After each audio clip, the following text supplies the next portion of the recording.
March 13, 1962. The Joint Chiefs of Staff, America's highest-ranking military officers, submitted a document to the Secretary of Defense. Title: Justification for U.S. Military Intervention in Cuba. The proposals inside included sinking an American ship and blaming Cuba, staging terrorist attacks in U.S. cities, hijacking civilian aircraft, assassinating Cuban refugees, creating fake casualty lists to generate national indignation. President John F. Kennedy rejected the plan. The document was classified, buried, and it stayed hidden for 35 years.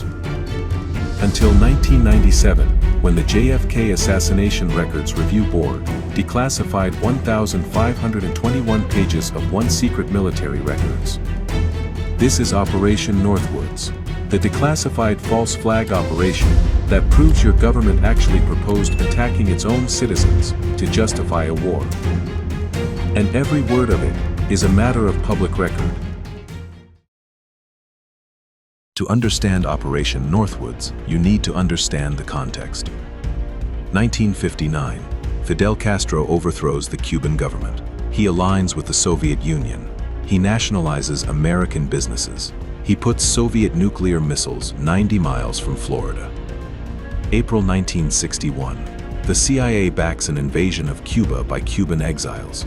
The Bay of Pigs operation. It fails catastrophically.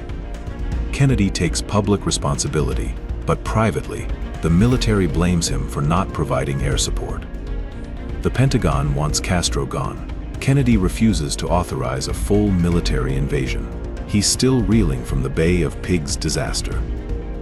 So in November 1961, Kennedy approves Operation Mongoose, a covert CIA operation to undermine Castro through sabotage, propaganda, and support for internal resistance. But the military wants more. They want an excuse for open war. They need a pretext, something big enough to justify a full-scale invasion.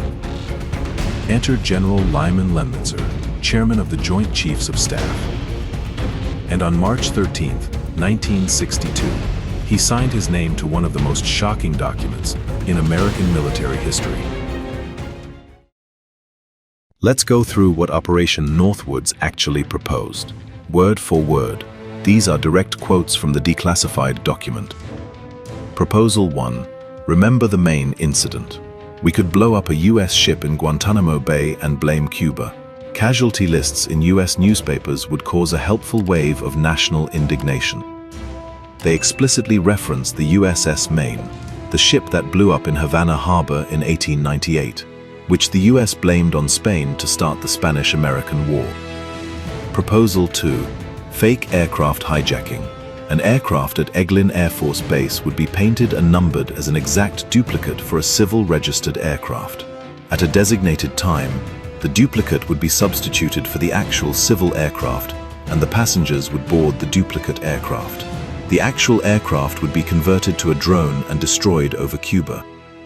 In other words, swap a passenger plane with a remote-controlled drone, blow up the drone over Cuba, claim Cuba shot down an American civilian flight. Proposal 3. Terrorism in U.S. cities. We could develop a communist Cuban terror campaign in the Miami area, in other Florida cities, and even in Washington. The terror campaign could be pointed at Cuban refugees seeking haven in the United States.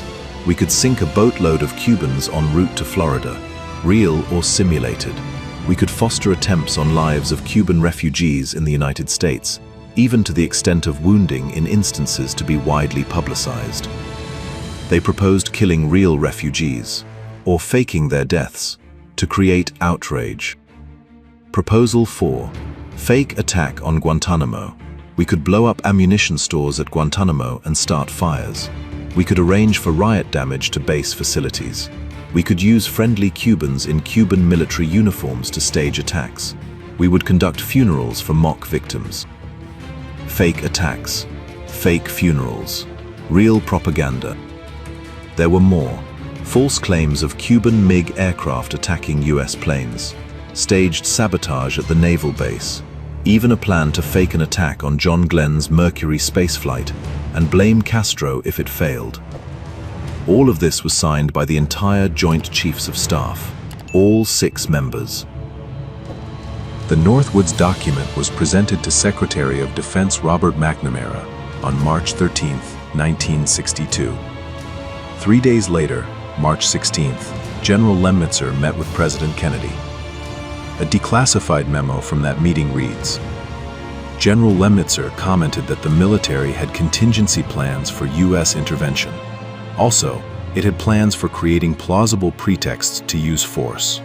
The President said bluntly that we were not discussing the use of military force. Kennedy killed it. No discussion, no consideration.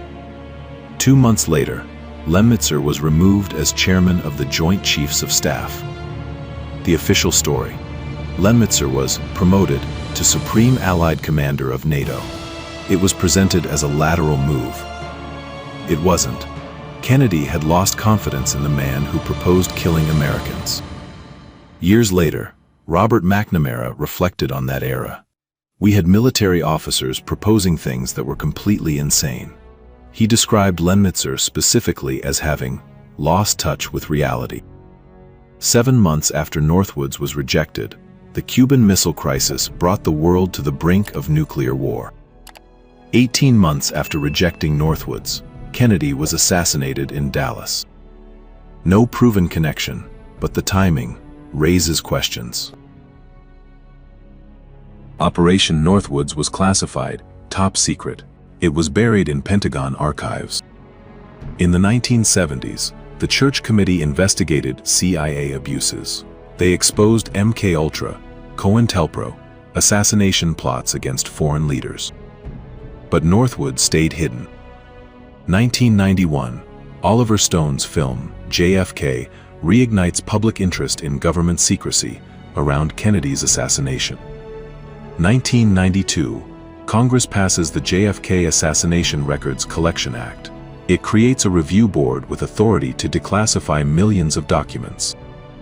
November 18, 1997, the review board declassifies Operation Northwoods, along with 1,521 pages of military records. But the public didn't learn about it until 2001, when investigative journalist James Bamford published Body of Secrets, a book about the National Security Agency. ABC News ran the story in May 2001. The headline: U.S. military wanted to provoke war with Cuba. The response was shock, but also not shock, because by 2001, Americans had learned their government was capable of a lot. 4 months later, 9/11 happened, and suddenly, Operation Northwoods became the template for every conspiracy theory about false flag attacks. Which is tragic, because Northwoods is proof that false flags are real, but it's also proof that they can be stopped. Today, you can read the entire Operation Northwoods document yourself. The National Security Archive at George Washington University hosts the full declassified files. 15 pages, every proposal, every signature. What does Northwoods teach us? Lesson 1, Oversight Matters. In 1962, there were no meaningful congressional oversight mechanisms for covert operations. The Church Committee and Permanent Intelligence Committees came later, after abuses like this were exposed. Lesson 2, Presidential Courage Matters. Kennedy killed Northwoods, a different president might not have. Individual decision-makers matter when institutional safeguards don't exist. Lesson 3, Declassification works. We only know about Northwoods because of systematic declassification review, not leaks, not whistleblowers. Official government transparency mechanisms. Lesson 4, Don't overlearn the lesson. Northwoods proves governments do propose false flag operations. It doesn't prove every conspiracy theory is true. Critical thinking means accepting documented evidence while remaining skeptical of undocumented claims. The difference: Northwoods has signatures, dates, official letterhead. We have the receipts. Most conspiracy theories don't. Here's what we know for certain. On March 13, 1962, every member of the U.S. Joint Chiefs of Staff signed a document proposing that the American military stage terrorist attacks, sink American ships, kill American citizens, and blame it on Cuba to justify an invasion. President Kennedy rejected it. General Lemnitzer was removed from his post. The plan never happened. And we only know about it because the government eventually declassified it. Operation Northwoods is proof that institutions can propose terrible things, but it's also proof that individuals can stop them. And that transparency, even 35 years late, matters. Don't take my word for it. Read the documents yourself. They're public record. Because the scariest conspiracy theories are the ones that turned out to be true.